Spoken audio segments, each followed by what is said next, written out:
Stingray, stingray, stingray. Little hands, Stingrays. tiny voices. We got them right here because they know the food's here. Want to see them? I'll hold you. Touch him. Big excitement. For these kids, it's a chance to visit a theme park they might not otherwise get to see. Touch him, touch him. And experience animals they might not otherwise get to meet. And we're going to go over there and we're going to pet the dolphins. The woman who leads them visits SeaWorld with mixed emotions. Yeah, you have memories that you bring up, but there's a lot of great memories too, so. Hold up, we got to wait and see. Debbie Fragamini is the executive director of the Dawn Brancheau Foundation, named for her sister.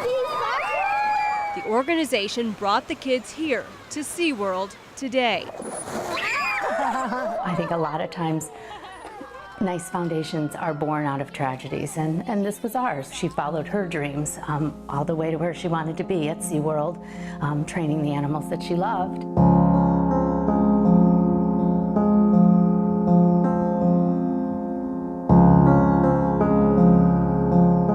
Brancheau's family and friends knew her as the woman whose smile lit up a room. Whether you met Dawn for the first time or you were a lifelong friend, she walked in the room and she greeted you. You felt like you knew her forever.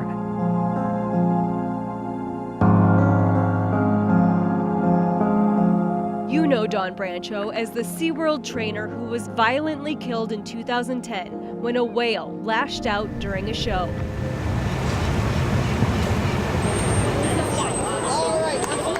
For the past 6 years, the organization has been working in Dawn's name to improve the lives of children and animals through community service projects.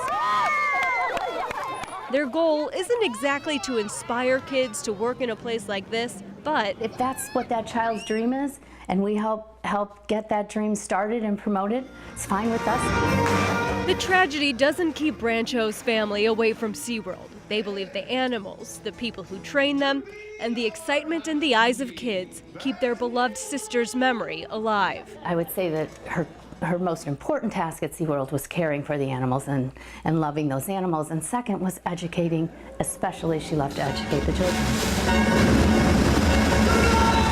It's just a day that we get to see how these kids feel, and that's what she saw every day when she worked. SeaWorld has struggled financially since Brancheau's death. The tragedy was the centerpiece of the documentary Blackfish, which was critical of the park's killer whale program.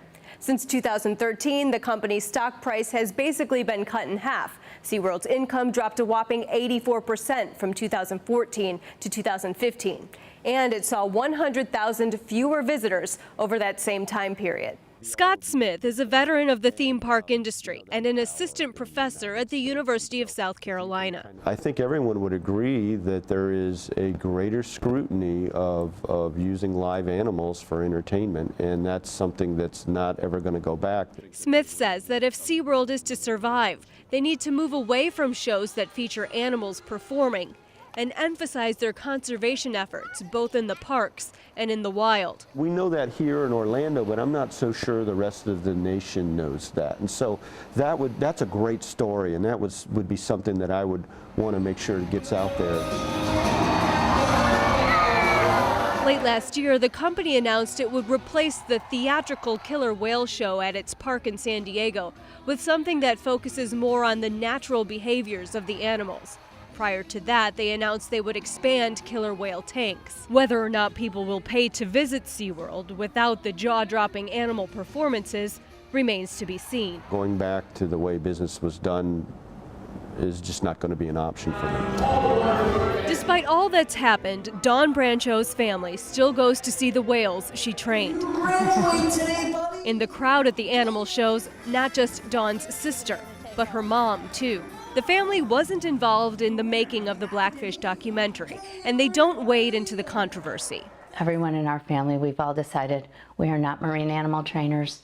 We can't know what Dawn would think, say, do. I'm pretty confident to say that Dawn would want those animals to continue to be cared for and to love like she loved them.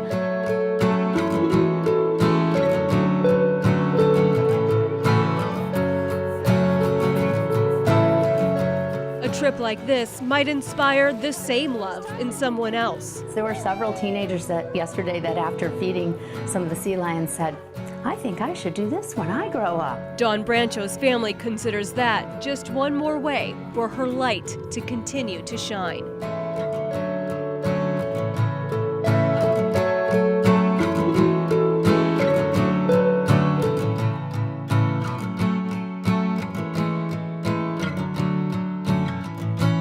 Dana J., Fox 35 News.